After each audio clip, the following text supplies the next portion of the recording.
Hello everyone and welcome back. My name is Greg Furman and these are the market positions for July the 26th, 2017.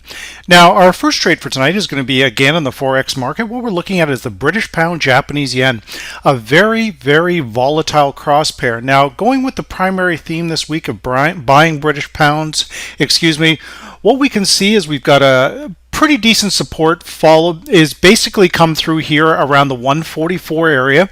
Our key vantage point level, we've managed to fight our way back and close above that key level at 145.52. You can see we're closing at 145.70 above all three of the key vantage point pivot areas. Now, again, looking at that crossover, we can see for tomorrow's trading, once again, this video is being done at 6:15 p.m. Eastern Standard Time ahead of the Asian market.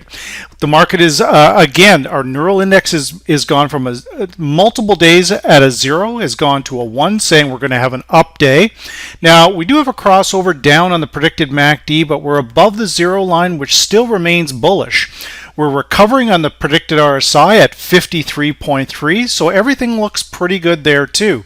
So when we look at all of these factors, bring them into play, knowing that we can see potentially a double bottom is now formed in place at 144. We want to make sure our stops are down below this area, but we want to check those individual crossovers. Our short-term crossover off of this identifiable support level is back to the upside. Our medium term is still down and our long term is still down, so we're going for an intraday trade. Now, when we look at our predicted short, medium, and long-term differences and our strength indicator, the short and the strength indicator is above that all-important 0 line. Now, we also have a crossover on our medium term crossing over our long-term predicted difference to the upside. So when we see this, that's telling us that the short and medium term trend is shifting back to the upside.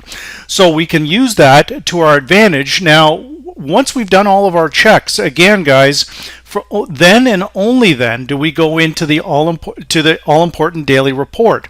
But the daily report, I cannot stress enough, is a last check, not a first check. So once we've gone through our indicators, 145.70 is the close. For tomorrow, we're looking for a relatively minor pullback to 145.09.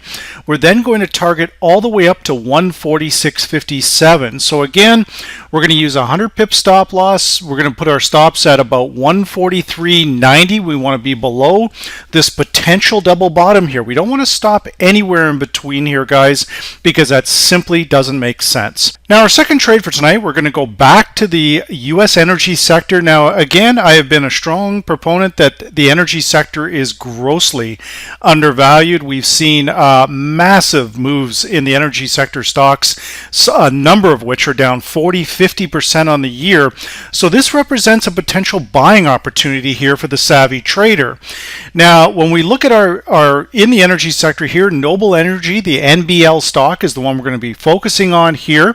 Now, we've had a bit of a move today, and we're crossing back up above that key vantage point 18-day predicted moving average at 28.49. We're closing at 29.02. Now, our indicators are shifting back to the upside. We are approaching a very big level on the predicted MACD. If we can cross above this 0 line on the predicted MACD over the next several trading sessions, this should lead to an extended move to the upside. Now, our predicted RSI is sitting right on the 60 level, which is a breakout point. That's what we're looking for here, guys, is a considerable break that has momentum to it. So everything here looks quite good.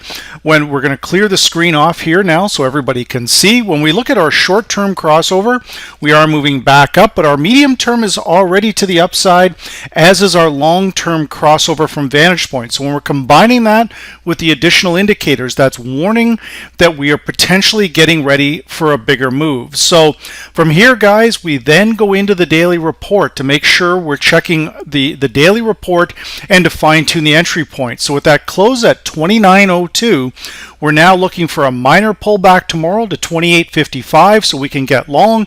We are then targeting 29.80 on an intraday basis only. But if this stock can get moving, guys, we shouldn't have any trouble moving back up towards that $35 per share where we were just a few short months ago.